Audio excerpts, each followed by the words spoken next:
శాస్త్ర సాంకేతిక రంగాలలో మనం అభివృద్ధి చెందుతున్నా నేటికి గ్రామీణ ప్రాంతాలలో లేదు పట్టణ ప్రాంతాలలో కూడా బాణామతి పేరుతోటి మూఢనమ్మకాల పేరుతోటి ఇప్పటికీ మనుషులను చంపేస్తున్న పరిస్థితి ఉంది. కాబట్టి వాటినన్నిటిని ఇది తప్పు అని చెబుతూ ప్రచారం చేస్తూ ఒక సైంటిఫిక్ టెంపర్ని సమాజానికి అందించాలని కోరుతూ మరే మన మధ్యలో ఉన్నాడు బాలనారాయణ గారు. ఈరోజు అన్నతోటి ఇంటర్వ్యూ. అన్న నమస్తే అన్న. జై భీమ్. పిలవగానే వచ్చినందుకు ప్రత్యేకమైన ధన్యవాదాలు. మనం ఇంటర్వ్యూలోకి పోయే ముందు మీరు పనిచేస్తున్న రంగాలలో కానీ మీరు పాటలు కూడా పాడతారని తెలుసు, కాబట్టి ఒక మంచి పాటతోటి ప్రారంభించి ఖచ్చితంగా ఇంటర్వ్యూలోకి వెళ్ళిపోదాం. ఖచ్చితంగా. చూసేటువంటి ప్రేక్షకులకు అందరికీ జై భీమ్. నా పేరు బాలనారాయణ. నేను తెలంగాణ ప్రాంతం నల్లమల్ల అమరాబాద్ నుంచి వచ్చాను. అట్లాగే నాకున్నటువంటి పరిధిలో నా ఉద్యోగం చేసుకుంటూ నాకున్నటువంటి పరిధిలో శాస్త్ర సాంకేతిక పరిజ్ఞానాన్ని విద్యార్థులకు అట్లాగే సమాజానికి వాటి విలువలు తెలియజేయడానికి నా వంతు కృషి చేస్తున్నాను. నేను విజ్ఞాన దర్శినిలో రాష్ట్ర సాంస్కృతిక రంగానికి కోఆర్డినేటర్గా వర్క్ చేస్తున్నాను. అట్లాగే డాక్టర్ బాబాసాహెబ్ అంబేద్కర్ గారి మాతృ సంస్థ అయినటువంటి సమతా సైనిక్ దళలో ట్రైనింగ్ ఆఫీసర్గా వర్క్ చేశాను. దాంతోపాటు రాజ్యాంగ రక్షణ దళలో కూడా రాష్ట్ర ట్రైనింగ్ ఆఫీసర్గా వర్క్ చేస్తున్నాను. ఇంత శాస్త్ర సాంకేతిక రంగం అభివృద్ధి చెందింది. మనుషులు ప్రతి ఒక్కరూ మనం ఈ అభివృద్ధి చెందినటువంటి సమాజంలో సమయాన్ని తక్కువగా ఫలితాలు ఎక్కువగా అనుభవిస్తున్నామంటే కేవలం అది సైన్స్ ద్వారా మాత్రమే అభివృద్ధి చెందింది. అది ఆ ఫలితం మనం అనుభవిస్తున్నామని అందరం గుర్తుంచుకోవాల్సిన అవసరం ఉంది. కాబట్టి ఆ శాస్త్ర సాంకేతిక రంగాన్ని అభివృద్ధి చెందించినటువంటి పరికరాలను మనకు అందించినటువంటి గొప్ప గొప్ప శాస్త్రజ్ఞులను గుర్తు చేసుకుంటూ మనం ఒక్కసారి స్మరించుకుందాం శాస్త్రజ్ఞులతో. ఎందుకంటే వాళ్ళు చేసినటువంటి గొప్ప కృషి, వాళ్ళ జీవితాన్ని అంతా త్యాగం చేసి మనకు ఒక విలువైనటువంటి పరికరాలను అందించారు. ఈ రోజు సమాజం ఇంత అభివృద్ధి చెందడానికి ప్రధానమైన కారకులు వాళ్ళే. మనం మాట్లాడుతున్న మైక్ కావచ్చు, పెట్టుకున్న వాచ్ కావచ్చు, వాడుతున్న సెల్ ఫోన్ కావచ్చు, మనం వస్తున్నటువంటి మోటార్ సైకిల్ కావచ్చు, ప్రతి ఒక్కటి వాళ్ళు అందించినటువంటి ఫలితాలు. కాబట్టి ఒక్కసారి వాళ్ళని గుర్తు చేసుకుంటూ మనం పాడదాం. వందనాలు వందనాలు వందనాలండి మన శాస్త్రవేత్తలందరికీ వందనాలండి. వందనాలు వందనాలు వందనాలండి మన శాస్త్రవేత్తలందరికీ వందనాలండి. వందనాలు వందనాలు వందనాలండి మన శాస్త్రవేత్తలందరికీ వందనాలండి. సూర్యకేంద్ర సిద్ధాంతం చెప్పిన కోపర్నిక జైలు పాలు చేసిన బెదిరిపోని గెలీలియో, జైలు పాలు చేసిన బెదిరిపోని గెలీలియో. నిప్పుల్లో కాల్చేసిన నిజానెవరు చంపలేరు, నిప్పుల్లో కాల్చేసిన నిజానెవరు చంపలేరు. కనుమూస్తూ నినదించిన మన మరుడు బ్రూనోకు వందనాలు వందనాలు వందనాలండి మన శాస్త్రవేత్తలందరికీ వందనాలండి. వందనాలు వందనాలు వందనాలండి మన శాస్త్రవేత్తలందరికీ వందనాలండి. క్యాన్సర్ను బాగు చేయు మన తల్లి తన క్యూరీ, పుండ్లు పడితే పెన్సిల్ను గుర్తుకొచ్చే ఫ్లెమింగో, పుండ్లు పడితే పెన్సిల్ను గుర్తుకొచ్చే ఫ్లెమింగో. మలేరియాను కనుగొన్న రొనాల్డో రాజో,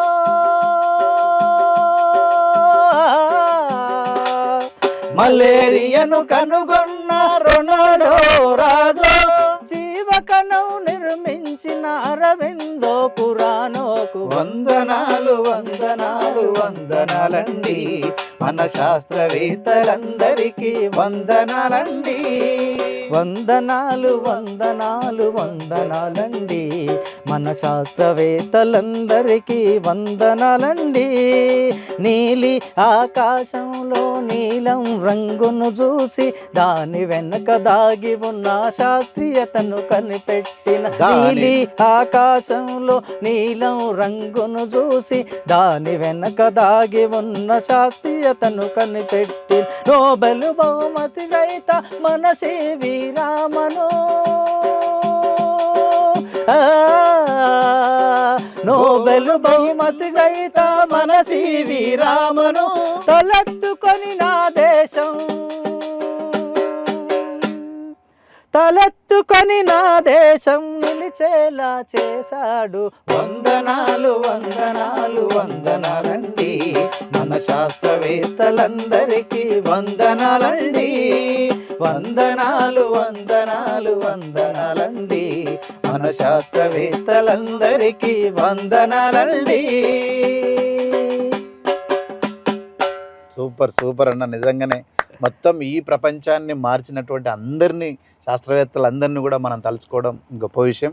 నిజంగా కూడా మనం ఈ ప్రపంచం ఇంకా ఇట్లా ముందుకు పోతుందంటేనే వారి యొక్క కష్టం, వారి యొక్క ఫలితమే, వారి చేసినటువంటి శ్రమే మనకి ఈ రోజుకి బాగుపడడానికి ఆస్కారం వచ్చింది. అన్న, ఇంతకుముందు మీరు మాట్లాడుతున్నప్పుడు నేను నల్లమల్ల ప్రాంతం నుంచి, అమరాబాద్ నుంచి వచ్చిందని చెప్పారు. సో మీ బాల్యం, మీ విద్యాభ్యాసం ఎక్కడ జరిగింది, ఎట్లా అసలు ఒకసారి చిన్నప్పుడు? నా బాల్యం చిన్నప్పుడు నేను అమరాబాద్ అనే ప్రాంతం మాది, అమరాబాద్ మండలము, అదే ఊర్లో అక్కడే జన్మించాము. మా తల్లిదండ్రులు కూడా అక్కడే వ్యవసాయ కుటుంబం మాది. మా నాన్న చాలా కష్టపడి మమ్మల్ని పెంచడం జరిగింది. నాన్న పేరు మండలి బుచ్చయ్య, అమ్మ పేరు మండలి బుచ్చమ్మ. మా నాన్నమ్మ గారు కూడా మండలి లక్ష్మమ్మ. అంటే ఆ ఊర్లో తెలియని వాళ్ళు ఉండరు. ఎందుకు అని అంటే ఆమె పురుడు పోసేది, పురుడు సాన్ చేసేది, చాలా వేల మందికి పురుడు చేసింది. ఆమె పేరు తెలియని వాళ్ళు ఉండరు. మండలి బుచ్చయ్య అంటే కూడా చాలా కష్టపడతాడు. ఆయన వ్యవసాయం చేసుకుంటూనే కొంచెం టెక్నికల్ వర్కులు చేసేటోడు, దానివల్ల అమాలి పని కూడా చేసేటోడు. అట్లా మండలి బుచ్చయ్య అన్న కూడా చాలా మంది గుర్తుపడతారు. అట్లా వ్యవసాయ ప్రాంతం నుంచి వచ్చినాం మనం. అక్కడే నేను కూడా చిన్నప్పటి నుంచి కూడా అక్కడే నాన్నతో పాటు కలిసి పనిచేసేవాను.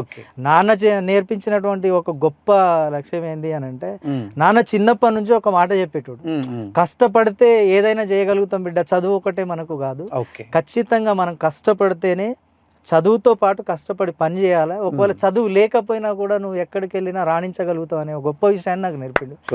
ఆ ధైర్యమే నన్ను ఇప్పటి కూడా, నేను ఒకవేళ ఉద్యోగం లేకపోయినా ఏ పనైనా చేయగలిగి నేను నా జీవన విధానాన్ని, నా ఫ్యామిలీని పోషించగలిగానే ఒక మంచి దృక్పథం నాలో ఎప్పుడు తను రగిలించగలుగు. సూపర్ సూపర్ కాన్ఫిడెన్స్, గొప్ప కాన్ఫిడెన్స్ మా నాన్న ఇవ్వగలిగింది అది. బుచ్చయ్య అంటే తను వ్యవసాయం చేసినా చదువుకోకపోయినా ఎప్పుడు నిరంతరం చెప్పేటోడు, ఎవరి దగ్గర చేతి చాచొద్దు, మనం అవసరమైతే ఇంకొకరికి ఇవ్వాలనేటువంటి ఒక గొప్ప సంకల్పాన్ని మా నాన్న నేర్పించారు. చిన్నప్పటి నుంచి అది అబ్బింది. చిన్నప్పటి నుంచి కూడా నేను సమ్మర్ హాలిడేస్ వచ్చిన తర్వాత, మనకు దసరా హాలిడేస్ వచ్చిన ఖాళీగా ఉండకుండా నాన్నతో పాటు పని చేయడానికి వెళ్ళేటు. మీ ఊర్లోనే చదువుకుర్రా? మా ఊర్లోనే, అమరాబాద్ లోనే జడ్పిహెచ్ఎస్ స్కూల్, హై స్కూల్ ఉంటది. ప్రైమరీ స్కూల్ నుంచి 1వ తరగతి నుంచి 10వ తరగతి వరకు అక్కడే చదువుకున్నా. దాంతో పాటు హాస్టల్లోనే ఉన్నాం, అక్కడే లోకల్లోనే హాస్టల్లోనే ఉన్నా. నాకు ప్రభుత్వం మంచి వెసులుబాటు కల్పించింది. గవర్నమెంట్ హాస్టల్ మొత్తానికి. అయితే ఇప్పుడు మీరు గవర్నమెంట్ హాస్టల్ ఉన్నప్పుడు, చిన్నప్పుడు మీకు ఇటువంటి అన్ని తెలిసేదా జనరల్ గా? ఈ సైంటిఫిక్ అప్పుడు పెద్దగా అవగాహన లేదు. ఎందుకు అని అంటే చాలా చిన్నతనంలో మనకు చిన్నప్పటి నుంచి మన కుటుంబాలన్నీ ఒక సాంప్రదాయబద్ధంగా, లేకపోతే ఒక మతం, దేవుడు అనేటువంటి మత్తులో ఉంటాయి కాబట్టి మనకు ఆ విషయాలు తెలియదు. వాస్తవానికి నేను కూడా మా నాన్నతో పాటు పూజలు చేసినప్పుడు కొబ్బరికాయలు కొట్టడం, లేకపోతే పూజించడం, ఇటువంటివి చేసేవాళ్ళు. అప్పుడు తెలియదు కనుక ఇంటర్మీడియట్ కి వెళ్ళాను. ఇంటర్మీడియట్ 10వ తరగతి లోపు ఎక్కడా కూడా మీకు ఈ శాస్త్ర విజ్ఞానం, శాస్త్ర సాంకేతిక విజ్ఞానం గురించి, వైజ్ఞానిక దృక్పథం అనేది, వైజ్ఞానిక దృక్పథం అనేది మనకు తెలియదు అసలు. యాక్చువల్ గా మీరు మరి ఎటువంటి పాటలు పాడేవారు? మంచిగా అప్పుడు ఏమైనా పాడేదా? అప్పుడు కోలాటలకు సంబంధించినటువంటి పాటలు పాడేదా? కానీ కొంచెం చాలా తక్కువ. వేరే వాళ్ళు నేర్పిస్తే పాడేది. బాబాసాహెబ్ పాటలే మామూలుగా. అందుకో దండాలు బాబా అంబేద్కర్, అంబరాన ఉన్నట్టి సుక్కలు మెరువంగో. అందుకో దండాలు బాబా అంబేద్కర్, అంబరాన ఉన్నట్టి సుక్కలు బొడవంగో, సుక్కలు మెరువంగా. నీ తల్లి భీమబాయి నీ తండ్రి రామ్జీ, నీ తల్లి భీమబాయి నీ తండ్రి రామ్జీ. అంబవాడనందు పుట్టినా నీవు, అంబవాడనందు పుట్టినా నీవు, భారతదేశానికే భవితవు అయినావో, భారతదేశానికే భవితవు అయినావో. అందుకో దండాలు బాబా అంబేద్కర, అంబరాన ఉన్నట్టి సుక్కలు మెడవంగో, సుక్కలు మెడవంగా అని చిన్న చిన్నగా అంటే అప్పుడు మీరు కొత్తలో అంటే స్కూల్లో ఉన్నప్పుడే మొట్టమొదట పాడిన పాటలు ఇవేనా? నాకు స్కూల్లో నేను స్కూల్లో పాడలేదు. పాడలే. యాక్చువల్గా స్టేజ్ ఎక్కడం అంటే భయం, ఆ టీచర్స్ అంటే భయం ఉండేది. ఓకే. మొట్టమొదటిగా సారిగా స్కూల్లో డయాస్ ఎక్కింది నాకు గుర్తుంది, స్వయం పరిపాలన దినం, సెల్ఫ్ గవర్నమెంట్ డే అని మనకు జరుపుతారు. అవును. ఫస్ట్ టైం తెలుగు ఉపాధ్యాయునిగా నేను అప్పుడు స్టేజ్ ఎక్కాను. మాట్లాడడం, ఇంకొక విషయం ఏంటి అంటే స్టేజ్ ఎక్కి మాట్లాడి క్లాస్ చెప్పి వచ్చిన తర్వాత నాకు బహుమతి రాకపోతే ఏడ్చిన. అది ఉంటది అంటే అంటే పక్క వాళ్ళకి వచ్చింది నాకు రాలేదు అని మా ఉపాధ్యాయునితో పోయి అడిగిన అనమాట. చాలా సన్నిహితంగా ఉండేటువంటి శివనారాయణ సార్ అని చెప్పేసి చాలా మోటివేట్ చేసేవారు. అంటే నాకు మా పరిస్థితులన్నీ గమనించినటువంటి వ్యక్తి, చదువుకోవాలి, చదువుకుంటేనే నువ్వు గొప్పవాడివి అవుతావు, చదువు అనేది ఒక గొప్ప లక్ష్యాన్ని ఏర్పరుస్తుంది అనేది చాలా బాగా చెప్పేటోడు శివనారాయణ సార్. అంతే కదా. అట్లా అట్లా చాలా అంటే అప్పుడు భయం ఉండేది. ఫస్ట్ స్కూల్లో పాడకపోయేది కానీ ఆ కోలాటాల దగ్గర పాడేది. ఇంటర్మీడియట్ వచ్చారు కదా మీరు, అంటే 10th అక్కడ అయిపోయింది, 10th పాస్ అయిపోయారు. ఇంటర్మీడియట్ ఎక్కడ చేసి? ఇంటర్మీడియట్ ఒక residential school, Achampet residential school ఉంటుంది. అక్కడ గవర్నమెంట్ స్కూళ్ళకి రెసిడెన్షియల్ స్కూల్ కి తేడా ఏంటంటే గవర్నమెంట్ స్కూళ్ళల్లో మనం అక్కడ స్కూల్ అయిపోగానే ఇంటికి వెళ్ళిపోతాం. కానీ రెసిడెన్షియల్ లో ఎట్లా ఉంటుందంటే అక్కడే ఫుడ్, బెడ్, అకామిడేషన్ అంతా ఉంటుంది. అక్కడ అన్ని ఫెసిలిటీస్ ఉంటాయి. దాంతో పాటు మంచి అంటే స్పోర్ట్స్, కల్చరల్కు సంబంధించిన ఇటువంటివి చేసే టైంలో నాకు ఎప్పుడైతే అక్కడ సీట్ వచ్చిందని తెలిసినప్పుడు నేను అడ్మిషన్ కావడానికి వెళ్ళిన సందర్భంలో మా చిన్న చెల్లెలు కవిత అనే అమ్మాయి, చిన్న చెల్లెలు. ఎంతమంది సిస్టర్స్? ముగ్గురు సిస్టర్స్. నేను ఒక్కనే. సూపర్, పెద్ద బాధ్యత ఉంది పైన. బాధ్యతలున్న మా నాన్నని చూసి ధైర్యం ఎక్కువ. సూపర్. అంటే నాన్న చెప్పిన ధైర్యమే, అంటే కష్టపడడం మనకు బై బర్త్ అన్నట్టు నాన్న నేర్పించింది, మెల్లగా వస్తానే ఉంది.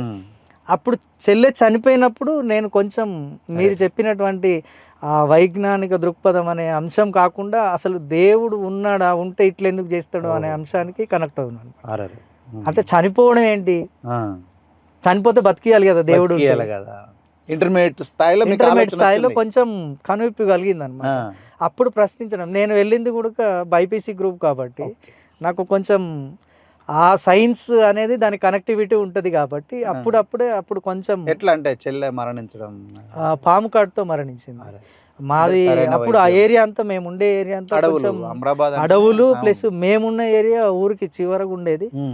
బాగా మొత్తం మొక్కలు బాగా ఉంటుండే, పంట చేలు దగ్గర ఉంటుండే. అమ్మా నాన్న పనికి వెళ్ళిండ్రు, నేను అంటే నా అడ్మిషన్ కోసం అని అచ్చంపేట వెళ్ళిన. చెల్లెలు ఇంకొక అంటే మా చిన్న చెల్లెలు కాకుండా నడిపి చెల్లెలు, ఆమె ఇద్దరు ఒకటే దగ్గర ఉన్నారు, ఆడుకుంటూ ఉన్నారు. చిన్న జస్ట్ ఆమెకు ఒక 3 years ఉంటాయి. 3-4 yearsలోనే తను పామ్ కార్డ్తోని చనిపోయింది అని చెప్పేసి మా వాళ్ళు వచ్చి చెప్పిన తర్వాత మీరు హాస్టల్లో ఉన్నారు అప్పటికి? హాస్టల్కి వెళ్ళిన, అడ్మిషన్ కావడానికి ఇన్ఫర్మేషన్ వచ్చింది. అప్పుడు ఇప్పుడున్నట్టు ఆన్లైన్ ఫోన్స్ లేవు, ల్యాండ్ ఫోన్సే ఉన్నాయి. ల్యాండ్ ఫోన్స్ అంటే నేను అక్కడ విద్యార్థిని గాను, అక్కడ ఒకవేళ చెప్పడానికి నేను వెళ్ళిన తర్వాత ఒక పర్సన్ పంపించారు అన్నమాట, బస్కు పంపించి తర్వాత మళ్ళీ తీసుకొచ్చేసి ఇంటి దగ్గర ఇట్లా జరిగింది అని చెప్పేస్తే తర్వాత కొంత అప్పటి నుంచి మొదలైంది అనమాట. అసలు ఇవి దేవుళ్ళు ఉన్నారా, ఈ అప్పుడు మంత్రాలు ఇవి కూడా బాగా ఉంటుండే, ఊర్లలో వింటుంటివి. అట్లా చేతబడి చేస్తారా, అరే చంపేస్తారా, ఇట్లా బాణమతి చేస్తారా, చంపేస్తారా, చేతబడి చేస్తారంటే చీలలు కొడతారు, ఇట్లా పసుపు కుంకుమ వేస్తారంటే చాలా భయపడేది. అరే అట్లా అవి ఉంటాయా అనిపించింది. అప్పుడు ఉంటాయా అనిపించిన తర్వాత మెల్లగా అక్కడికి వెళ్ళిన తర్వాత కొంచెం మా చెల్లెలను ఎప్పుడైతే పాము కరిచిందో, నేను ఇంటర్మీడియట్ పోయిన తర్వాత పాముల పైన కొంచెం ప్రేమ పెంచుకున్నా. అసలు పాములో పడితే ఎట్లా ఉంటుంది, కరిస్తేనే ఇట్లా అవుతున్నాయి కదా, అసలు పట్టుకుంటే ఏమవుతుంది అని చెప్పేసి అప్పుడు పాములు పట్టడం కూడా మెల్లమెల్లగా ప్రయత్నం చేసిన. ఇప్పుడు మా ఏరియాలో ఎప్పుడైనా పాములు వస్తే నన్ను పిలుస్తారు జనరల్గా. మీరు ఇప్పుడు పాముల్ని, స్నేక్ పట్టుకునే దాంట్లో నైపుణ్యం ఉన్నది, పర్ఫెక్ట్ కాలేదు, కొంత మనకు తెలిసినంత వరకు పట్టేయడం, తీసేయడం, చంపేయడం అట్లా చేస్తుంటాం. Okay okay. అంటే మీరు వైజ్ఞానిక దృక్పథం నాకు అప్పుడే అలవడ్డది అనే ఒక మాట చెప్తున్నారు కదా. సరే, ఎప్పుడు ఎవరిని మొట్టమొదటి ప్రశ్నించారు అసలు ఇది తప్పు, మీరు ఇది చేయడం తప్పు అని ఎప్పుడన్నా మీరు ఆ ఇంటర్మీడియట్ స్థాయిలో నన్ను ప్రశ్నించారా? అక్కడ మా ఇంటర్మీడియట్ స్థాయిలో కాకుండా ఊర్లో ఇట్లా మామూలుగా ఏంది అంటే పూజారులు పటాలు వేసుకొని వస్తారు, దేవుడు పటాలు పెట్టుకొని వస్తుంటారు అనమాట. వస్తుంటే అడిగిన, అసలు దేవుడు ఉంటే గుళ్ళో ఉండాలి కానీ నువ్వు పట్టుకొని వస్తున్నావు ఏంది, పట్టుకొని వచ్చేటోడు దేవుడు ఎట్లా అవుతాడు అని అంటే కంగు తిన్నాడు. కంగు తిని మా వాళ్ళు అట్లా అనొద్దురా, అట్లా అనొద్దురా, ఇవన్నీ మాట్లాడొద్దు నువ్వు, వాళ్ళు చాలా శక్తివంతులు, వాళ్ళకు మంత్రాలు వస్తాయి, ఏమన్నా చేస్తారు అని భయపెట్టి. తర్వాత అట్లా ఏముండదు, ఒకవేళ ఉంటే గింటే వాడే ధనవంతుడు కావాలి కదా, వాడే గొప్పోడు కావాలి కదా, పట్టుకొని ఇక్కడ ఎందుకు తిరుగుతుండు, మీరు వెళ్ళాల్సిన ప్లేస్కు ఆడే ఇక్కడ వస్తుండే ఎందుకు అనేది మా తల్లిదండ్రులను తర్వాత చుట్టుపక్కల వాళ్ళని ప్రశ్నించడం మొదలుపెట్టి. ఓకే.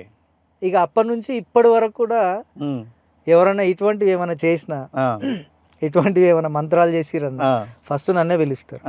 బికాజ్ ఏంది అని అంటే ఇప్పుడు ఇంకా నేను అప్పుడు కొంచెం నాకు పెద్దగా ఇంటర్మీడియట్ లో పెద్ద పరిజ్ఞానం లేదు, కానీ ఇప్పుడు నేను చేస్తున్నటువంటి వైద్య వృత్తిలో ఎమర్జెన్సీ టెక్నీషియన్ గా, ఎమర్జెన్సీ మెడికల్ టెక్నీషియన్ గా వర్క్ చేస్తాను. మీరు ఇప్పుడు పని చేసేది 2008 నుంచి ఇప్పటి వరకు స్టిల్ కంటిన్యూగా వర్క్ చేస్తున్నాను.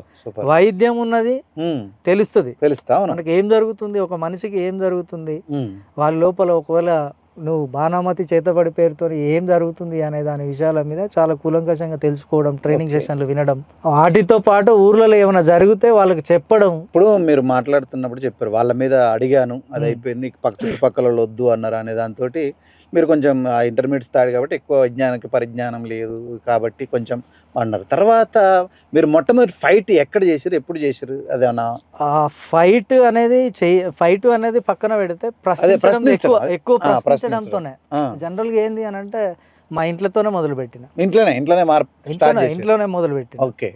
నాన్న ఇది అసలు మన అంటే బయట ప్రశ్నించడం కంటే ఫస్ట్ మన ఇంట్లో మొదలు పెడితే దేవుడు అనేవాడు లేడు అనేది ఫస్ట్ కూలంకషంగా తెలుసుకోవడానికి కొన్ని పుస్తకాలు చదివేది, సైంటిఫిక్ టెంపర్కి సంబంధించినటువంటి, లేకపోతే బాబాసాహెబ్ అంబేద్కర్ గారు రాసినటువంటి రచనలకు సంబంధించినటువంటి, ఈ శాస్త్రవేత్తలు ఎవరైతే ఉన్నారో వాళ్ళకి సంబంధించినటువంటి పుస్తకాలను కొంచెం కొంచెం చదవడం వల్ల మా నాన్నతోటి డైరెక్ట్ గా మాట్లాడగలిగిన. నాన్న, ఒకవేళ దేవుడే ఉంటే నువ్వు ఈ పరిస్థితుల్లో ఎందుకు ఉంటావు, ఇంత కష్టపడుతున్నావు కదా, ఉదయం నుంచి రాత్రి వరకు కష్టపడుతున్నావు, ఎంత త్యాగం అంటే మా కోసం ఎంతో త్యాగం చేస్తున్నావు, కానీ నువ్వు గొప్పవాడి కావాలి కదా, ఎందుకు అవుతలేవు?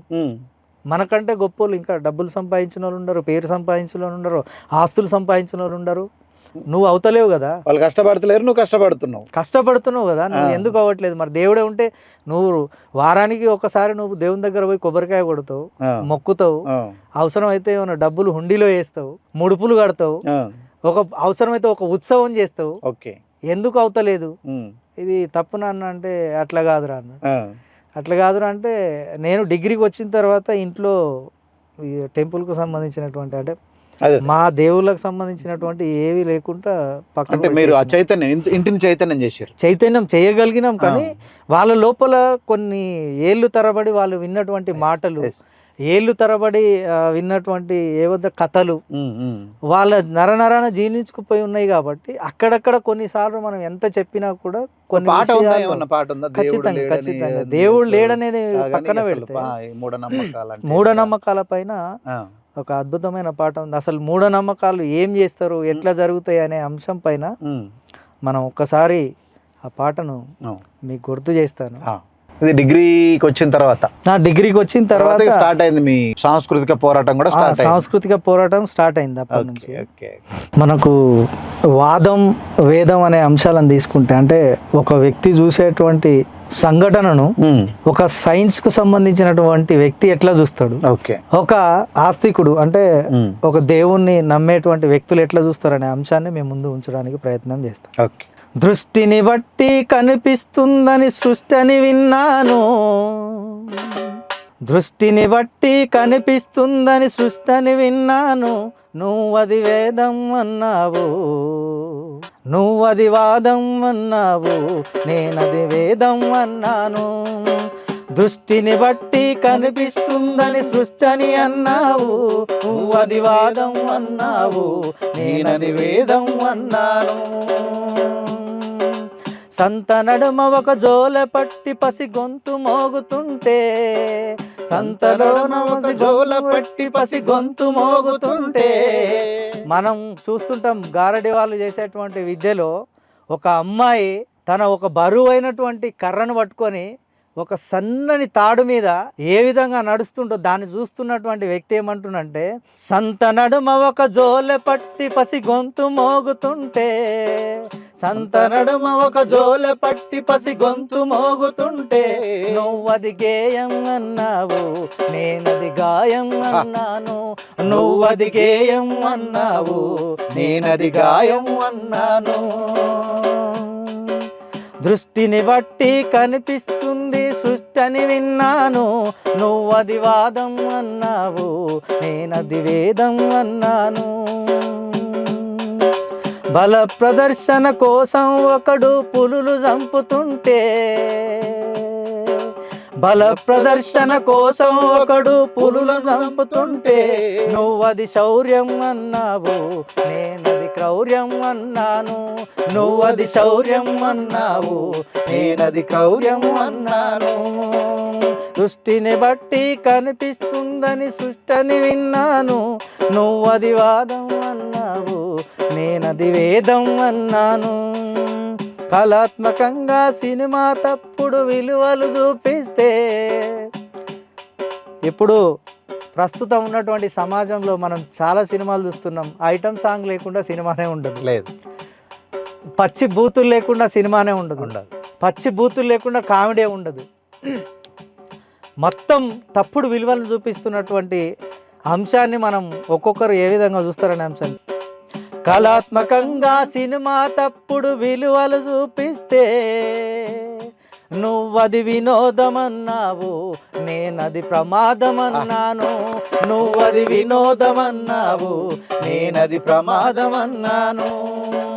నమ్మిన సత్యం నిలిపేటందుకు ప్రాణం అర్పిస్తే, నమ్మిన సత్యం నిలిపేటందుకు ప్రాణం అర్పిస్తే, నువ్వది మరణం అన్నావు, నేనది జననం అన్నాను, నువ్వది మరణం అన్నావు, నేనది జననం అన్నాను.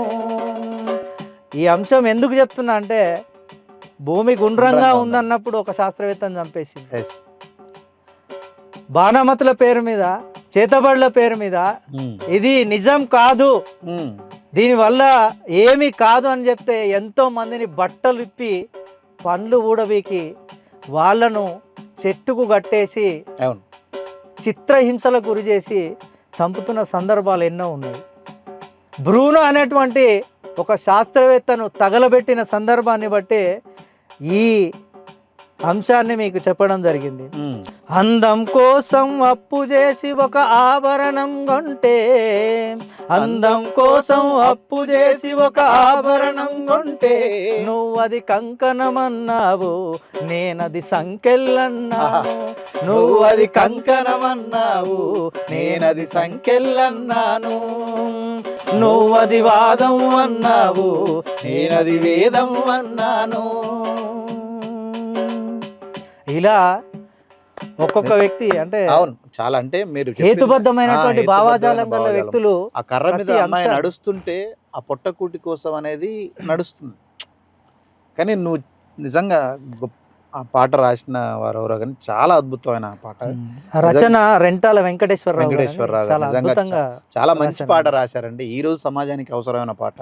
నిజంగా సినిమా అనేది కొన్ని మంచి విలువలు చూసి అన్ని సినిమాలను మనం తప్పట్టదు, కానీ కొన్ని సినిమాలలో మంచి విలువలు కొన్ని అవుతుంటాయి. ఇప్పుడు మీరు చెప్పినట్టుగానే ఖచ్చితంగా ఆ బూతు లేనిది సినిమా లేదు, బూతు లేనిది అదేమంటారు ఆ డైలాగ్ లేదు, ఏం లేదు. ఈరోజు ప్రపంచం అంతా మన సినిమాలు ఏ సినిమాలు చూసుకున్నా విలువలతో కూడిన సినిమాలు రావాలనేది కూడా మనం అందరం కోరుకోవాల్సిన అవసరం ఉందని తెలియజేస్తూ, ఇంతకుముందు మీరు మాట్లాడుతున్న క్రమంలోనే సమతా సైనిక్ దళలో రక్షణ దళలో నేను ట్రైనింగ్ ఆఫీసర్గా చేస్తున్నాను. అసలు ఏంది దాని గురించి ఒకసారి వివరిస్తారు? సమతా సైనిక్ దళ్ అనేది డాక్టర్ బాబాసాహెబ్ అంబేద్కర్ గారు నిర్మించినటువంటి ఒక మాతృ సంస్థ. ఓకే. సమతా సైనిక్ దళ్ అనేది ఎక్కడైతే అణచవేయబడ్డటువంటి సంఘటనలు ఉంటాయో, డిప్రెస్డ్ క్లాసెస్ అంటే ఎస్సీ ఎస్టీ బీసీ మైనారిటీలు, అగ్రవర్ణాలు అనేటువంటి అప్పర్ కాస్ట్ అని చెప్పుకునేటువంటి వ్యక్తులు దాడులు చేసినప్పుడు, వివక్షకు గురి చేసినప్పుడు, అంటరానితనానికి గురి చేసినప్పుడు, మాన ప్రాణాలను బలిగొంటున్న సందర్భంలో వాటిని ఆపడానికి అప్పుడు బాబాసాహెబ్ అంబేద్కర్ గారు చేస్తున్నటువంటి మహచ్చెరువు పోరాటం కావచ్చు, కాలారాం టెంపుల్ ఉద్యమం కావచ్చు. మహచ్చెరువు పోరాటం ఒక గొప్ప ఉద్యమం, ప్రపంచ చరిత్రలో నీటి కోసం చేసినటువంటి ఒక గొప్ప ఉద్యమం. ఆ ఉద్యమానికి జనరల్గా వెళ్ళినప్పుడు పెద్ద ఎదురుబాటు, అంటే అగ్రకులాల నుంచి ఎదురుబాటు మొదలవుతుంది. వాడిని కొట్టడానికి ప్రయత్నిస్తారు, ఎంతోమందికి గాయాలు చేసిన సందర్భాలు ఉంటాయి. వాటి ప్రొటెక్షన్ కొరకు, అంటే అటువంటి సంఘటనలను ఎదిరించడానికి ఒక రక్షణ కవచంగా నిలబడినటువంటిదే మన సమతా సైనిక్ దళ్ అనేది. ఓకే.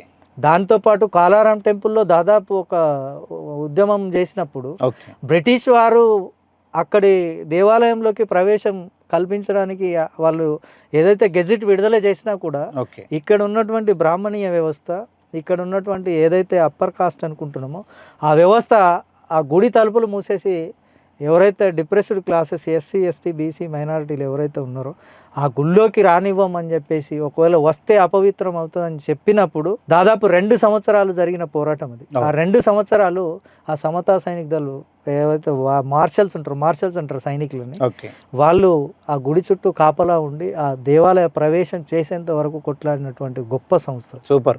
సమతా సైనిక్ దళ్ అనేది ఆనాటి అంటే రక్షణ కోసం ఉన్నది. ఇప్పుడు అందరూ గుళ్ళలోకి పోతుర్రు, అందరూ మంచిగా దేవుళ్ళని మొక్కుతురు, పోయేటోళ్ళు పోతుర్రు, వద్దనుకుంటారు.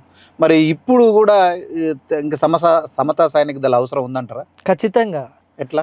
ఇప్పుడు మనకు చాలా హైదరాబాద్లో షామీర్పేటలో చూసి రామాలయంలోకి గుళ్ళోకి రాని అన్నటువంటి సందర్భాలు, దళితులను ఇంతకుముందు సర్పంచ్ రీసెంట్గా జరిగినటువంటి ఒక సర్పంచ్ బీజేపీ సర్పంచే ఆ గుళ్ళోకి రానియకుండా, అంటే రాముని కళ్యాణం సర్పంచ్ బీజేపీకి సంబంధించినటువంటి వ్యక్తి, ఆయన దళితుడే, బీజేపీకి సంబంధించిన వ్యక్తి, ఆయన దళితుడు, అందులో బీజేపీలో ఉన్నట్టు. అంటే బీజేపీ అని అంటే ఏదైతే ఈ బ్రాహ్మణిజాన్ని మనువాదాన్ని పెంచి పోషిస్తున్నటువంటి వ్యక్తి, దాంట్లో పనిచేసిన వాళ్ళ నాన్న పనిచేశాడు, తను పనిచేస్తున్నాడు, బీజేపీ తరపునే గెలిచినటువంటి వ్యక్తి. ఆ వ్యక్తి రాముని కళ్యాణంలో కూర్చుంటే అసలు నువ్వు దళితునివి ఎట్లా కూర్చుంటావు, నువ్వు అర్హునియే కావు అని చెప్పేసి తన పైన దాడి చేసి ఆ కళ్యాణంలో పాల్గొన్నట్టు చేసినటువంటి సందర్భం. ఇప్పుడు మనకు 78 సంవత్సరాల స్వాతంత్రం వచ్చిన సందర్భంగా కూడా అది కూడా రాజకీయ విలువలతో కూడినటువంటి హక్కులో ప్రథమ పౌరుడైనటువంటి వ్యక్తిని అక్కడ కూర్చోనియకుండా అంటరానితనాన్ని, వివక్షను, అంటే కుల వివక్షను చేస్తున్న తరుణంలో మీరు అవసరం లేదంటారా? ఇటువంటి ఆర్గనైజేషన్లు వద్దంటారా? నేను వద్దంటానంటే మీరు చేసిన ఇటువంటి ఇంకేం అంటే ఈ కార్యక్రమంలో ఉదాహరణకు సమతా సైనిక్ దళ అనేది రక్షణ వ్యవస్థగా ఉంది అని చెప్పారు కదా, ఎన్ని చేసి ఉంటారు మామూలుగా జనరల్? చాలా. అంటే ఇప్పుడు మీరు చేసినారు అంటే రోహిత్ వేములకు సంబంధించినటువంటి విషయంలో మనం రోహిత్ వేముల ఇష్యూ ఎంత పెద్ద భారతదేశ వ్యాప్తంగా ఒక సెంట్రల్ యూనివర్సిటీలో రోహిత్ వేముల ఇష్యూ ఎంత పెద్ద ఇష్యూ, కుల వివక్షకు సంబంధించిన ఒక పిహెచ్డి స్కాలర్ రోహిత్ వేముల అనేటువంటి వ్యక్తి, ఒక పిహెచ్డి స్కాలర్, తాను హాస్టల్లో నుంచి వెళ్ళగొట్టి చదువుకోకుండా చేసినటువంటి ప్రిన్సిపల్ గారు, తర్వాత ప్రొఫెసర్ గారు, దాని మీద పెద్ద చర్చ జరిగింది. దాని మీద ఒక అవసరం అయితే అది సెంట్రల్ గవర్నమెంటే వచ్చి ఒక ఉద్యమం, ఇప్పుడు చట్టం కూడా చేయాలి, రోహిత్ వేముల పైన చట్టం కూడా చేయాలి. అంటే ఏదైతే యూనివర్సిటీలో చదువుకున్న విద్యార్థుల పైన కుల వివక్ష కానీ, లేకపోతే మత వివక్ష కానీ, ప్రాంత వివక్ష కానీ, రంగు వివక్ష కానీ చూపించకుండా చేసేటువంటి ఒక చట్టం కూడా చేయాలని చెప్పేసి తను ఆత్మహత్య చేసుకున్నటువంటి తరుణంలో ఒక పెద్ద లేఖ రాసిండు. తను ఏ విధంగా వివక్షను, అంటరానితనాన్ని అనుభవించిండు, ప్రొఫెసర్ల నుంచి, తన గైడ్ నుంచి, ప్రిన్సిపాల్ నుంచి, వీసీ నుంచి ఏమనుభవించిండు అనేది రాసిండు. అటువంటి సందర్భంలో సమతా సైనిక్ దళ అక్కడికి వెళ్ళి ఆ పోరాటంలో పాల్గొన్నది. మంతెనలో జరిగినటువంటి మధుకర్ అనే వ్యక్తిని చనిపోయినప్పుడు అక్కడ పాల్గొన్నది. అట్లా ఇట్లా భారతదేశ వ్యాప్తంగా ఉన్నటువంటి సమతా సైనిక దళం అన్ని రాష్ట్రాల్లో ఉన్నది. అన్ని రాష్ట్రాల్లో ఇటువంటి సంఘటనలు జరిగినప్పుడు మన ఉమ్మడి తెలుగు రాష్ట్రాల్లో ఎంతమంది ఉంటారు సమతా సైనిక దళాలు ఎవరైతే రాష్ట్రాల్లో. మార్షల్స్ ఉంటారో ఆ. దాదాపు ఒక 2000 మంది 3000 మంది మార్షల్స్ ఉంటారు. ఇప్పుడు మీరు అంటే ట్రైనింగ్ జనరల్ ఆఫీసర్ అన్నారు కదా, ఏం Yes. చేస్తారన్నా? ట్రైనింగ్ ఆఫీసర్ అంటే మనకు ఒక రాజ్యం నిలబడాలంటే ఒక రాజుకు సంబంధించినటువంటి అంటే రాజ్యానికి కొట్లాడేటప్పుడు సైనికులు అవసరం. అవును. బలమైన ఒక నానుడి ఉందన్నమాట. బలమైన సైనికులు ఎప్పుడైతే ఉంటారో రాజ్యం కూడా బలంగా ఉంటుందనే నానుడి ఉందన్నమాట. ఓకే. అంటే తెలివితో పాటు జనబలం తర్వాత ఏదైతే మనకు జ్ఞానబలం కూడా ఉండాల్సిన అవసరం ఉంటుంది. అవును. ఆ జనబలాన్ని బాహుబలం అంటే భుజబలం కలిగినటువంటి ఏదైతే ఆ యొక్క ట్రైనింగ్ ఇవ్వాల్సిన అవసరం ఉంటుంది. అంటే శారీరకంగా కొట్లాడడానికి ఖచ్చితంగా అవసరం ఉంటుంది. శారీరక దృఢత్వం పెంపొందించడానికి దాంతో పాటు వాళ్ళకు ఒక ట్రైన్డ్ పద్ధతి అంటే ఒక మార్షల్స్ ఒక ఆర్మీడ్ ఫోర్స్ ఎట్లయితే ఉంటారో ఆ విధమైనటువంటి ట్రైనింగ్ ఇవ్వడానికి, వాళ్ళకు శారీరక దృఢత్వం పెంచడానికి, ఒక సెల్ఫ్ డిఫెన్స్ కు ఎవరైనా వస్తే వాళ్ళ మీద దాడి చేసినప్పుడు వారిని పైన కూడా దాడి చేయడానికి, వాళ్ళని ప్రొటెక్ట్ చేసుకోవడానికి, ఎక్కువ మంది వచ్చినప్పుడు మాబ్ అటాక్ జరిగినప్పుడు మనం ఏ విధంగా ప్రొటెక్ట్ కావాలి, ఒకవేళ కొట్టలేని సందర్భంలో మనం అక్కడ నుంచి ఎట్లా ఎస్కేప్ కావాలి, ఇటువంటివి చేయడానికి ఆరోగ్యపరమైనటువంటి శారీరక పరమైనటువంటి ట్రైనింగ్ ఇస్తాం.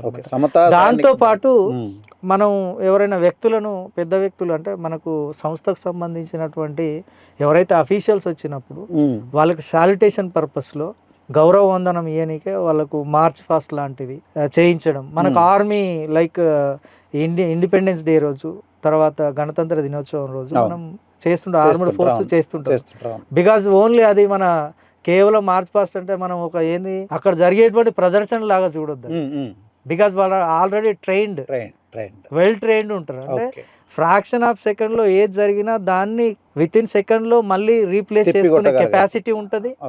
దాన్ని ఎదిరించి కొట్టగలిగేటువంటి ధైర్య సాహసాలు వాళ్ళ లోపల ఉంటాయి, టెక్నిక్స్ వాళ్ళ లోపల ఉంటాయి. అటువంటి దాన్ని మనం ఆ ట్రైనింగ్ ఆఫీసర్ గా వర్క్ చేసినప్పుడు వాళ్ళకు కొన్ని రకాలైనటువంటి పద్ధతుల్లో వాళ్ళకు ఇవ్వడం. ఇది చాలా అంటే అందరికి అబ్బదు, ఇది మీరు అందరికి రాదు కూడా, దీనికి బాగా చాలా దానికి అంటే మీరు ట్రైనర్ అయ్యారా ఫస్ట్ ఎక్కడ? నేను ఆల్రెడీ మార్షల్ ఆర్ట్స్ ట్రైనర్ ని. దాంతో పాటు చాలా మంది ఇంకొక విషయం చెప్పదలుచుకున్నా అంటే ఇప్పుడు జరుగుతున్నటువంటి చాలా అమ్మాయిల పైన జరుగుతున్నటువంటి దాడులు చూస్తా ఉన్నాం. నేను ఆల్రెడీ దాదాపు 15 సంవత్సరాలుగా కేజీబీవి స్కూల్స్ ఉంటాయి కదండి, కేవలం అమ్మాయిల కోసమే ఉంటాయి. ఆ అమ్మాయిలకు దాదాపు ఒక 4 స్కూళ్ళల్లో దాదాపు ఒక 10 సంవత్సరాలు ఉచితంగా వాళ్ళకు సెల్ఫ్ డిఫెన్స్ కోర్సు నేర్పించారు. దాదాపు ఒక్క స్కూల్లో 500 మంది ఉంటారు ఒక్కసారి. అట్లా 10,000 మందికి ట్రైన్ చేసినటువంటి కెపాసిటీ మనది కస్తూర్బాయి కేజీబీవి స్కూల్స్ లో.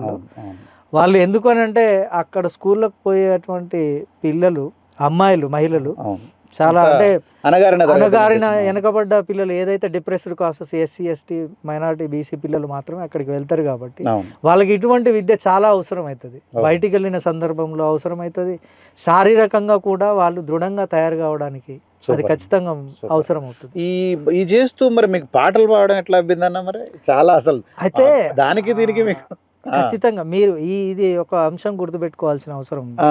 అంటే శారీరకంగా ఎదిరించగలిగినాం, మానసికంగా ప్రశ్నించాలి అని అంటే ప్రశ్న ఒక వక్తగా ప్రశ్నించవచ్చు, ఒక సాధారణ పబ్లిక్ గా ప్రశ్నించవచ్చు.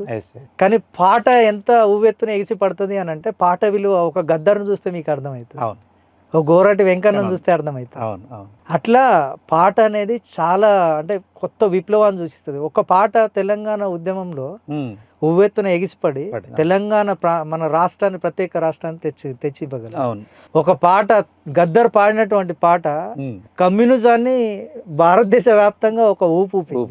అట్లా పాట బాబాసాహెబ్ మీద ఒక పాట ఏదన్నా ఖచ్చితంగా బాబాసాహెబ్ గారు మనకు చాలా చేశారు. మనం ఈ రోజు ఇక్కడ ఉంటున్నాం అంటే డిప్రెస్డ్ క్లాసెస్ కి సంబంధించిన వ్యక్తులం అందరం ఇక్కడ ఉంటున్నాం అంటే బికాస్ ఆఫ్ బాబాసాహెబ్ మాత్రమే. మనం ఈ మైక్ మాట్లాడుతున్నామన్నా, చదువుకున్నామన్నా, ఇక్కడ ఉన్నామన్నా గొప్పతనమే. ఆ బాబాసాహెబ్ గారి గొప్పతనమే. తను కాన్స్టిట్యూషన్ ఒకవేళ రాయకపోయి ఉంటే ఈ రోజు మనం ఇక్కడ ఉండేవాళ్ళం కాదు, ఇంకో ఈ కోవలోకి అవకాశాలు వెళ్ళారు. రాకపోయాయి. అవును. బాబాసాహెబ్ గారిని శ్రమిస్తూ పాడనా నీ పాట మాటగా, ఆహా. పాడనా నీ మాట పాటగా, ఎదలోని ఆశయాలు నిండగా, పాడనా నీ మాట పాటగా, ఎదలోని ఆశయాలు నిండగా.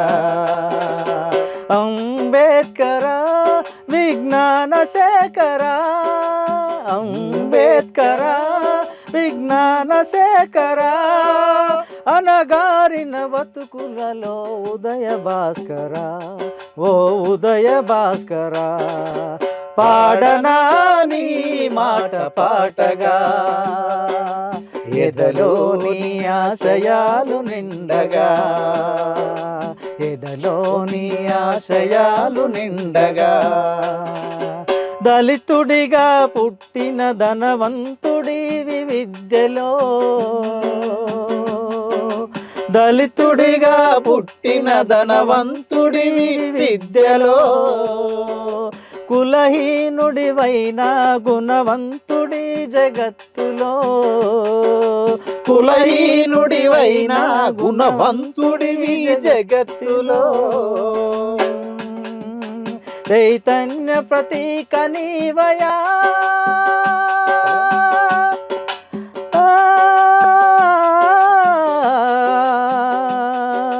ప్రగతికే ప్రతీక నీవయా, ప్రగతికే ప్రతీక నీవయా,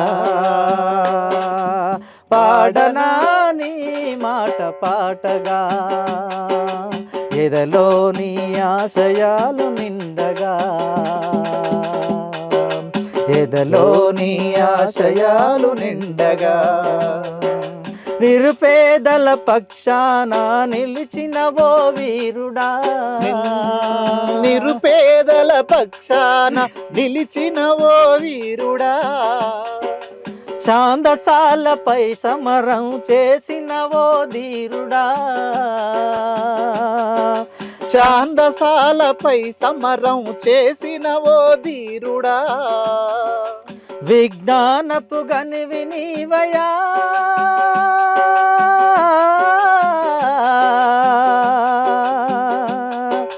జిజ్ఞాసల రవివి నీవయా,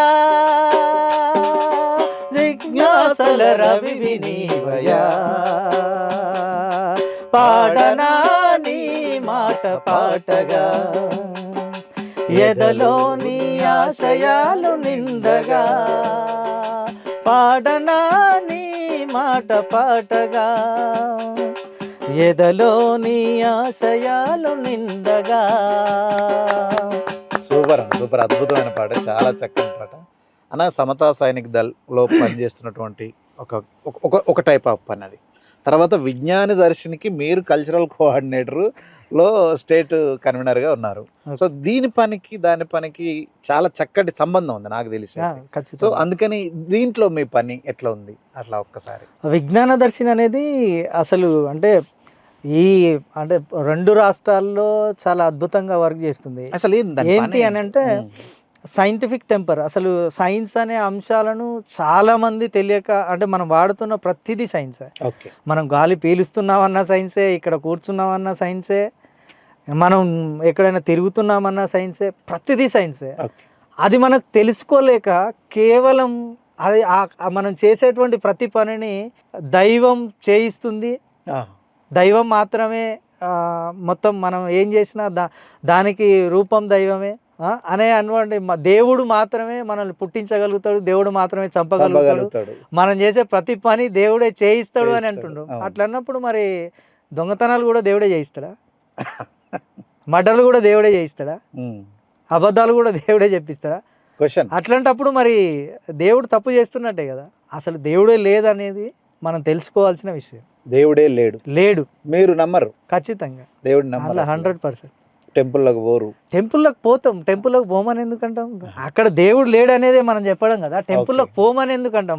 అది ఒక శిల్ప సంపద. టెంపుల్ అనేది మనం తెలుసుకోవాల్సిన అంశం ఏంటి అంటే ఇప్పుడు బుద్ధునికి సంబంధించినటువంటి ఒక శిల్ప సంపద అది, అవును మనం నిర్మాణం చేసిందే. అవును ఇప్పుడు మళ్ళీ గుర్తుపెట్టుకోవాల్సిన అంశం ఏంటి అని అంటే, దేవుడు అనేటువంటి అంశాన్ని మనం కల్పించుకున్నటువంటి ఒక అంశం తప్పితే దేవుడు అనేది లేడు. ఒకవేళ ఉంటే మీరే నిరూపించాలి. ఎందుకంటే ఉన్నది అనేది, ఇప్పుడు ఈ ఫోన్ ఉన్నది అని అంటే నేను ఈ ఫోన్ చూపిస్తా, అవును చూపించాల్సింది ఎవరు?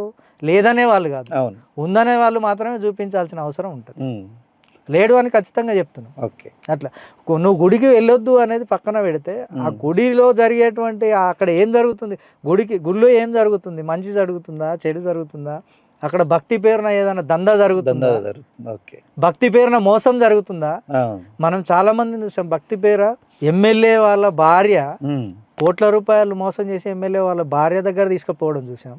ఆ, అవును అవును చదువుకున్నటువంటి మేధావులు, ప్రొఫెసర్గా చెప్తున్నటువంటి మేధావుల దగ్గర నుంచి డబ్బులు దొంగిలించడం చూసాం. అవును భక్తి పేరుతో ఒక ప్రొఫెసరు తన ఇద్దరి కూతుర్లకు విషమిచ్చి చంపిన సందర్భాలు కూడా ఉన్నాయి. ఒకవేళ భక్తి నిజంగా ఉంటే, దేవుడే ఉంటే వాళ్ళని రక్షించాలి, ఇవన్నీ మంచి దారిలో వెళ్ళాలి. ఇవన్నీ జరిగిన ఘటనలు. విజ్ఞాన దర్శిని ఒక ప్రచారం.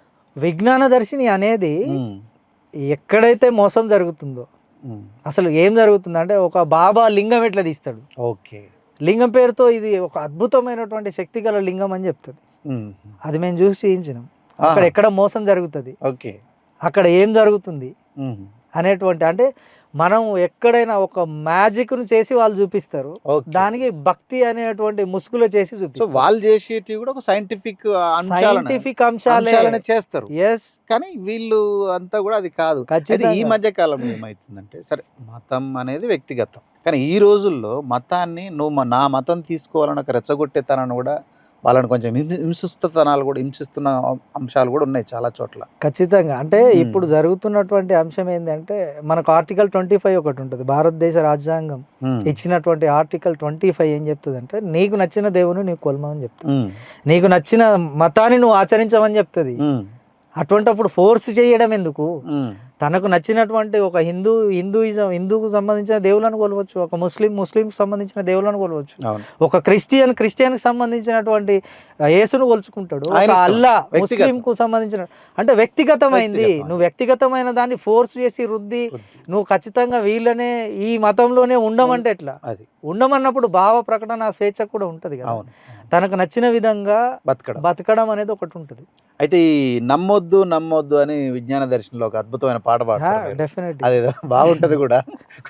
కోడిపెట్టని తెచ్చి కొబ్బరికాయని తెచ్చాను ఒకసారి. అయితే ఇప్పుడు చాలా మంది, అంటే అందరికీ చెప్తున్నా, అంటే హిందూ ముస్లిం క్రిస్టియన్లో మోసాల గురించి ఉన్నది, ఓన్లీ కేవలం మూఢనమ్మకం హిందువులోనే లేకపోతే ముస్లింలోనే లేకపోతే క్రిస్టియానిటీలోనే ఉన్నదన్నది. క్రిస్టియన్స్ ఆయిల్ రుద్దితే, బాబాలేమో మొత్తం బొట్లు పెడితే తాయితులు కడతారు. ఇప్పుడు దర్గాల దగ్గరికి పోతే తాయితులు కడుతున్నారు, ఇక్కడికి వస్తే విభూదులు ఇస్తున్నారు. అన్ని దగ్గరలో మోసం జరుగుతుంది, ఎక్కడైనా మోసం జరుగుతుంది. కాబట్టి ఆ మోసాలను వ్యతిరేకించే విధంగా ఒక చిన్న పాట ఉన్నది, అంటే అక్కడ ఏం జరుగుతుంది అని తెలిపే ఒక పాట అన్నమాట.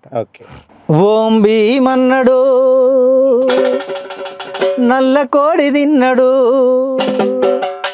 మనం సాధారణంగా గ్రామాల్లో ఉన్నప్పుడు చూస్తుంటాము, పంతులు గారు విరిస్తారు, నీ మీద ఉన్నటువంటి దయ్యాన్ని తీసేస్తామని చెప్పేస్తాడు.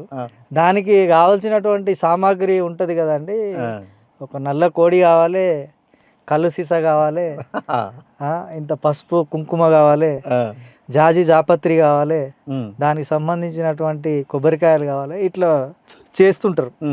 అటువంటి వాళ్ళు చేసే మోసాల గురించి అనమాట. ఓం భీమన్నడు నల్ల కోడి తిన్నాడు, సేరు సారదాగినాక ఇంకా చూడమన్నాడు. ఓం భీమన్నడు నల్ల కోడి తిన్నాడు, సేరు సారదాగినాక ఇంకా చూడమన్నాడు. పాయ భూతమంటే పాయమంటిని, నమ్మొద్దు మూఢ నమ్మకాలు, ఆ నమ్మకాలన్నీ కావు నిజాలు. నమ్మొద్దు మూఢ నమ్మకాలు, ఆ నమ్మకాలన్నీ కావు నిజాలు. నమ్మొద్దు మూఢ నమ్మకాలు, ఆ నమ్మకాలన్నీ కావు నిజాలు. మాటలే మంత్రము చేతలే మంత్రము, మాటలే మంత్రము చేతలే తంత్రము. అరే అజ్ఞానమందు మునిగి తేలుతుంది లోకము, అజ్ఞానమందు మునిగి తేలుతుంది లోకము. నమ్మొద్దు నమ్మొద్దు మూఢనమ్మకాలను, నమ్మకాలన్నీ కావు నిజాలు. నమ్మొద్దు నమ్మొద్దు మూఢనమ్మకాలు, ఆ నమ్మకాలన్నీ కావు నిజాలు. మాయ రోగం వస్తే మందు తెచ్చినాం, ఆహా మాయ రోగం వస్తే మందు తెచ్చినాం. ఆహా మంత్రగాడు వేసేనని భ్రంసినాం, ఓహో మంత్రగాడు వేసేనని భ్రంసినాం.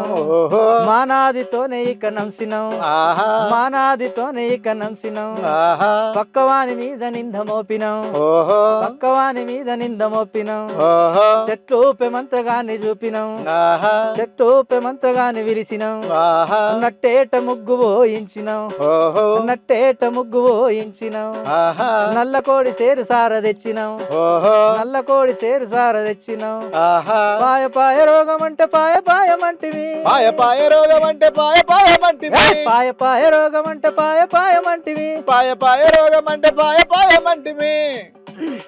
నమ్మొద్దు నమ్మొద్దు మూఢ నమ్మకాలు, ఆ నమ్మకాలన్నీ కావు నిజాలు. ఆ నమ్మొద్దు నమ్మొద్దు మూఢ నమ్మకాలు, ఆ నమ్మకాలన్నీ నిజాలు కావు. నమ్మొద్దు నమ్మొద్దు మూఢ నమ్మకాలు, ఆ నమ్మకాలన్నీ కావు నిజాలు. ఆ నమ్మొద్దు నమ్మొద్దు మూఢ నమ్మకాలు, ఆ నమ్మకాలన్నీ కావు నిజాలు. పిల్లలంటేనే పెద్ద పీకుడు, ఆహా పిల్లలంటేనే పెద్ద పీకుడు. ఆహా అది వైద్యంతో బాగు చేసే బదులు, ఓహో వైద్యంతో బాగు చేసే బదులు.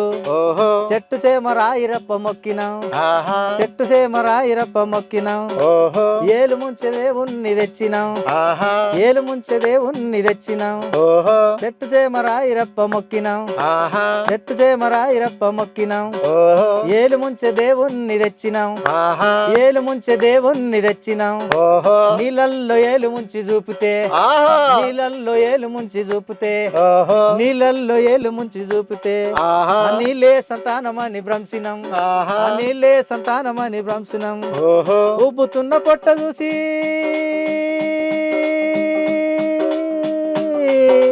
ఉబ్బుతున్న పొట్ట చూసి మురిసినం, ఆహా ఉబ్బుతున్న పొట్ట చూసి మురిసినం. ఓహో వాన చినుకు రాలకుంటే గడ్డి పోచమలియునా,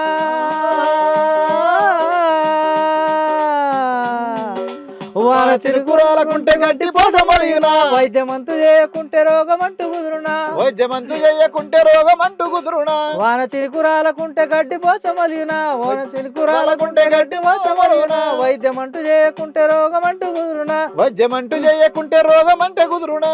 ఏలు ముంచె నీళ్ళతోని కడుపు పంట పండునా. నమ్మొద్దు నమ్మొద్దు మూఢ నమ్మకాలు, ఆ నమ్మకాలన్నీ కావు నిజాలు.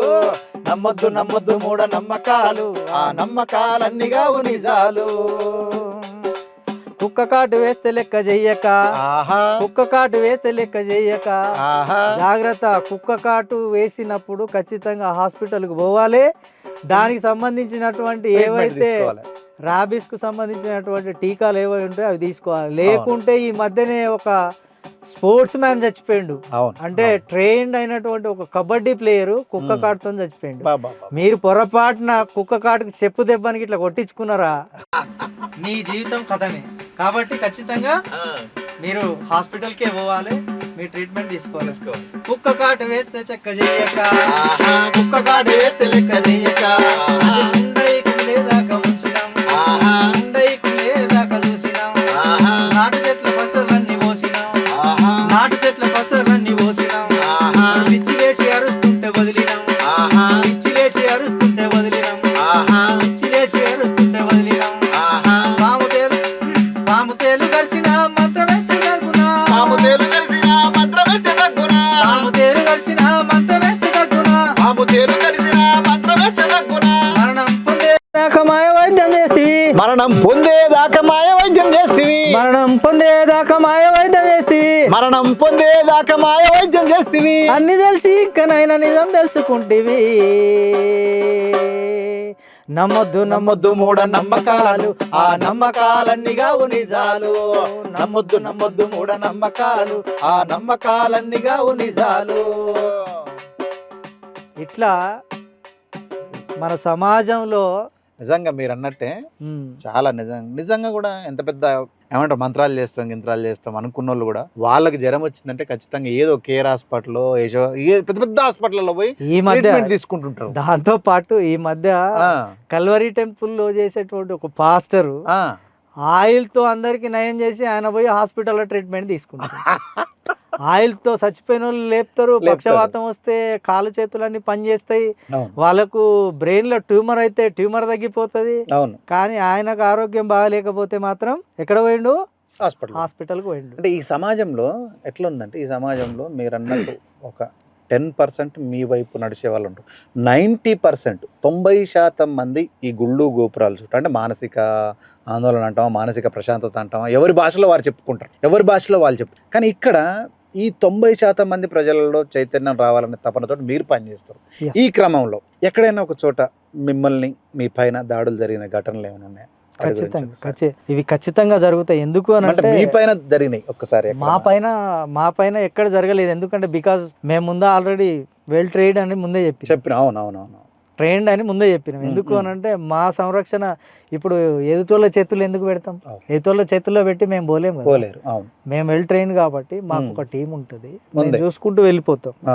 అక్కడక్కడ ఎక్కడ జరుగుతాయి అని అంటే టీవీ డిబేట్లలో కానీ, టీవీ డిబేట్లలో కూర్చున్నప్పుడు అక్కడ పోయి అందరం కూర్చోలేము కదా. కూర్చోలే. బయటికి వెళ్ళినప్పుడు అంటే మనం ఒక టీమ్గా బయటికి వెళ్తాం. అవును అవును టీవీ డిబేట్లలో కావచ్చు, ఏదైనా ఓపెన్ డయాస్లో మాట్లాడేటప్పుడు వక్తగా వెళ్ళినప్పుడు కావచ్చు, అటువంటప్పుడు కొన్ని సందర్భాల్లో ఇంతకుముందు బైరి నరేష్ అన్న మీద జరిగినటువంటి సంఘటన కూడా మనకు చూస్తూ ఉన్నాం. అవును కొన్ని ఇక్కడ భావ ప్రకటన స్వేచ్ఛ అనేది ఖచ్చితంగా ఉన్నది.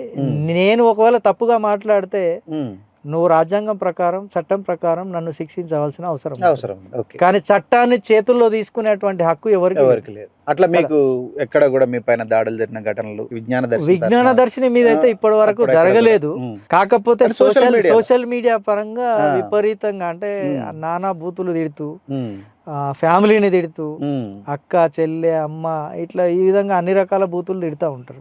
మీరు కానీ నిజంగా ఉమ్. విజ్ఞానం ఉన్నోడు, తెలివి ఉన్నోడు, దానిపైన పరిజ్ఞానం పట్ల అవగాహన ఉన్నోడు ఎవరు అట్లా తిట్టారు. ఎందుకు అని అంటే డైరెక్ట్ గా నిజాన్ని నిర్భయంగా చెప్పగలరు. నిర్భయంగా చెప్పగలరు. ఇప్పుడు హేతువాదంతో పనిచేస్తున్నాను. ఒక 2 సంస్థల పేర్లు విజ్ఞాన దర్శనం ఒకటి, స్టేట్ కల్చరల్ కోఆర్డినేటర్, సమర్థ సైనిక దళ ట్రైనింగ్ ఆఫీసర్గా ఉన్నారు. వీటితో పాటు ఇంకా మీరు పనిచేస్తున్న సంస్థలు ఏమైనా ఉన్నాయా? అట్లా అవి మీకు సపోర్టెడ్గా చేసే సంస్థలు? సపోర్టెడ్గా చేసేటప్పుడు ఇప్పుడు ఎంఎన్ఎస్ ఉన్నది, మనకు బైరి నరేష్ అన్న గారి సంస్థతో పాటు కూడా వర్క్ చేస్తున్నాం. Okay. అట్లాగే బుద్ధిజం సంబంధించినటువంటి బుద్ధి సొసైటీ ఆఫ్ ఇండియా. బుద్ధుడు ముందే చెప్పిండు అసలు దేవుడు అనే అంశమే లేదు, అసలు దానికి సంబంధించిన నిన్ను ఫస్ట్ నువ్వు ఏదైతే ఎదుటోళ్ళు చెప్పేది ఫస్ట్ నమ్మొద్దని చెప్తాడు. గొప్ప వ్యక్తి చెప్పిండని, మహనీయుడు చెప్పిండని, నీ పక్కలో ఉన్నటువంటి పెద్దలు చెప్పిండ్రని నమ్మొద్దని చెప్తాడు. ఓకే. ఏ విషయాన్నైనా నిక్కచ్చిగా నువ్వే నీకు నువ్వుగా తెలుసుకోవాలి, చదువుకోవాలి. ఆ తర్వాతనే నిజమని అది ఒకవేళ తెలిస్తేనే దాన్ని నిర్భయంగా నువ్వు ఆచరించాలని చెప్తాడు. ఇంకేమన్నా సైన్స్ పాటలు ఉన్నాయా? సైన్స్ జగతికి అట్లే కాదట అట్లా ఏమన్నా మీరు ప్రచారం చేస్తున్న క్రమంలో ఉందండి. ఇంకోటి అది అసలు సంగతి మర్చిపోయినా. అసలు ఎట్లా పాడుతారు? పాటలు పాడడానికి ఏంది మీకు కారణం ఏంది? అసలు మీరంతా ఒక వేరే మీదంతా పని అంతా వేరే, కానీ ఇళ్ళకి ఎట్లా వచ్చారు? పాటలు ఎట్లా పాడతారు? చెప్పాను కదా, అంటే ప్రభావితం, సమాజాన్ని ప్రభావితం చేయాలంటే పాట కాబట్టి పాట నేర్చుకుర్రు. ఇక మాట అంటే ప్రతి దగ్గరికి వెళ్ళాల్సి వస్తుంది. అవును. కానీ ఒక పాట ఫ్రాక్షన్ ఆఫ్ సెకండ్ లో నేర్చుకున్నారు. అసలు మీకు పాడే అలవాటు ఉందా? ఇంట్లో ఎవరన్నా ఉందా? మీ ఇంట్లో ఎవరికి? మా ఇంట్లో ఎవరికి లేదు. జనరల్ గా ఏంది అని అంటే సమాజంలో రాజేష్ అన్న కావచ్చు, తర్వాత మా ఏరియాలో ఉన్నటువంటి వ్యక్తులు జక్క గోపాల్ అన్న, మురళి అన్న, వీళ్ళంతా మా ఏరియా వాస్తవానికి బాగా మురళి, నల్లమర్ల మురళన్న కావచ్చు, గోపాలన్న కావచ్చు, ఇట్లా చాలా మంది పాడుతూ ఉంటుండే. అంటే ప్రోగ్రాంలకు వెళ్ళినప్పుడు ఒకప్పుడు అక్షర కిరణం అని రాత్రిపూట బళ్ళు జరుగుతుంది. అవును అవును. అప్పుడు బాగా వింటుంటాం. అంటే ఎవ్రీ డే నైట్ పూట పోయి ప్రోగ్రామ్ జరుగుతుండే, అక్కడ పాటలు బాగా వింటుంటాం. అప్పుడు ఏం పాటలు వినేది మీరు? అప్పుడు ఒక పాట ఏంటి అని అంటే, ఒక చదువుకోకుంటే విద్యార్థి బయటికి పోయిన తర్వాత ఏమవుతుంది, ఒక విద్యార్థిని తీసుకుపోయి అంటే పని దగ్గర పెట్టిండు అనుకోని, బడి మానేసి పని దగ్గర పెడితే ఆ విద్యార్థి ఏం ఇబ్బంది పడుతున్నాడు అంటే చదువుకోవాలని లోపల తపన ఉన్నది. కానీ పని చేయాల్సి వస్తుంది, కుటుంబ పని పరిస్థితి చేయాల్సి వస్తుంది. అదే ఎట్లా ఒకసారి ఆ పాట ఏమన్నా అప్పుడు మన కోసం? ఏం చేసిండు అని అంటే ఆ విద్యార్థి తన పాటను ఈ విధంగా చెప్తాడు అనమాట. ఆ విద్యార్థి వ్యక్తి ఏమనుకుంటున్నాడు అంటే స్కూల్కి పోవాలని అనుకుంటున్నాడు. ఏం జరుగుతుందో తనకు అర్థమవుతుంది. చాలా చిన్న వయసు, బాల కార్మికునిగా తన ప్రస్థానం మొదలుపెట్టిండు. నా చిట్టి చేతులు చక్కని రాతలు నేర్వలేదయ్యో, నా సంకన మేటితో సాలేరు వాళ్ళు దున్ని నానయ్యా. నా చిట్టి చేతులు చక్కని రాతలు నేర్వలేదయ్యో, నా సంకల మేటితో సాలేరి వాళ్ళు దున్ని నానయ్యా.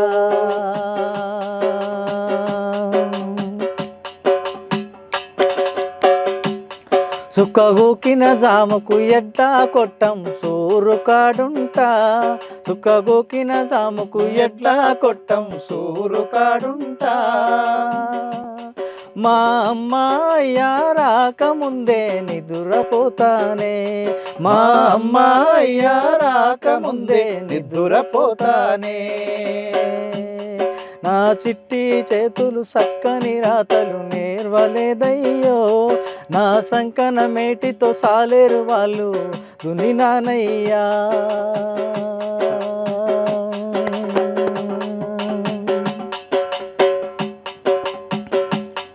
నా చిన్ననాడు చిల్లులు పడ్డా అంగొకటున్నదే,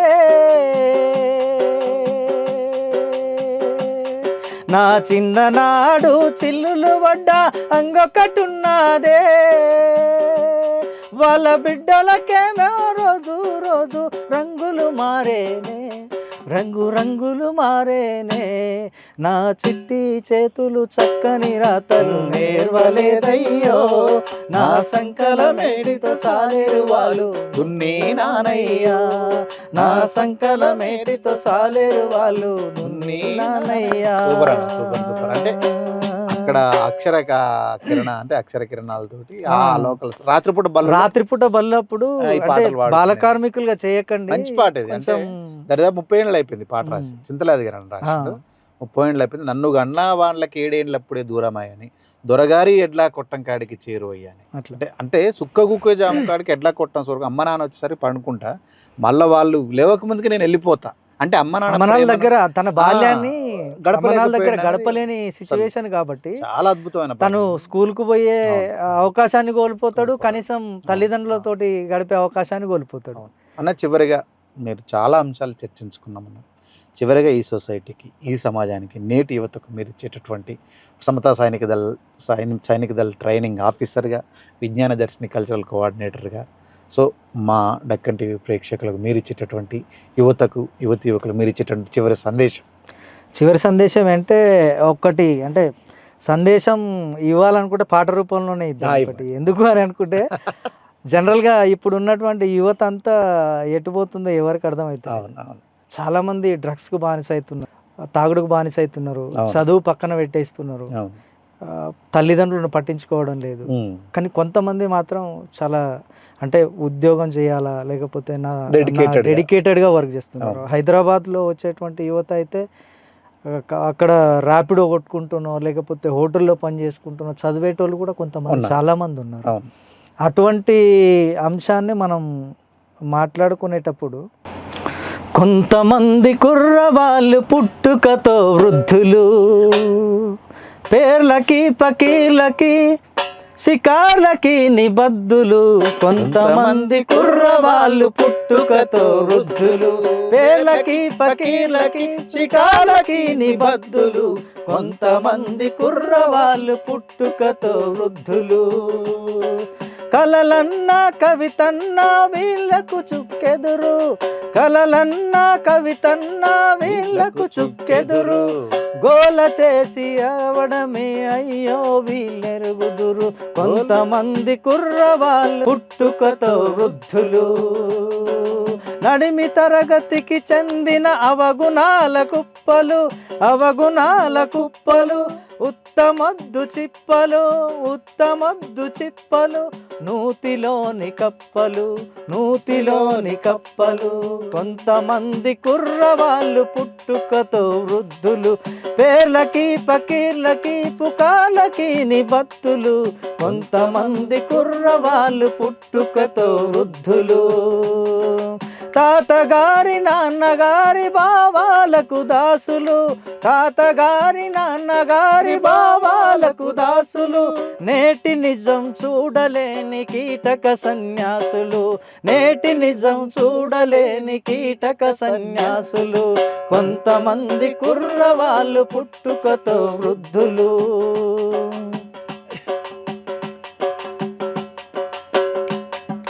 కొంతమంది కుర్రవాళ్ళు రాబోయుగం దూతలు, కొంతమంది కుర్రవాళ్ళు రాబోయుగం దూతలు.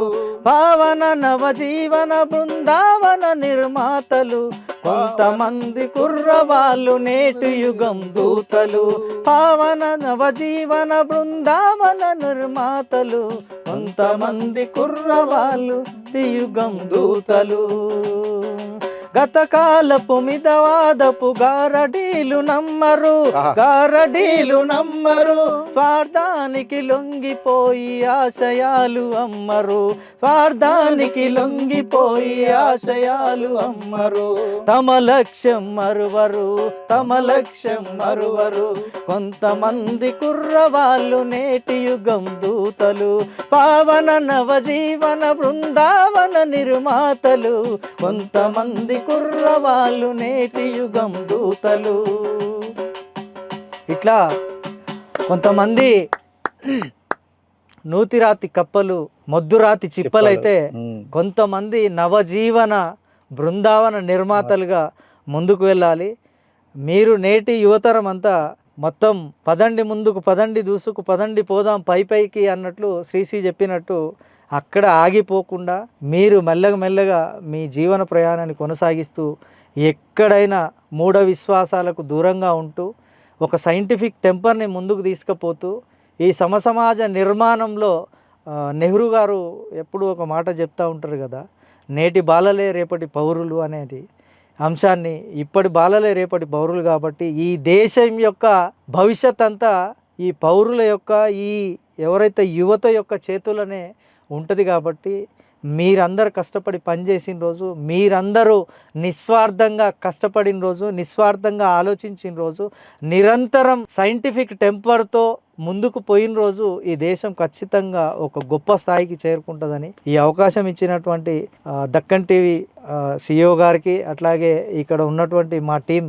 మీ హరీష్ గారికి, డప్పు హరీష్ గారు, నరేష్ గారికి, అట్లాగే అన్న ఇంటర్వ్యూ చేయడానికి ఒక గొప్ప అవకాశాన్ని కల్పించినటువంటి సింగరు, డ్రామాటిక్, అట్లాగే ఇప్పుడు మెల్లమెల్లగా ఇప్పుడు యాంకర్గా తన జీవితాన్ని కొనసాగిస్తున్నటువంటి సైదులన్న గారికి ప్రత్యేకమైన ధన్యవాదాలు తెలియజేసుకుంటూ థ్యాంక్ యూ.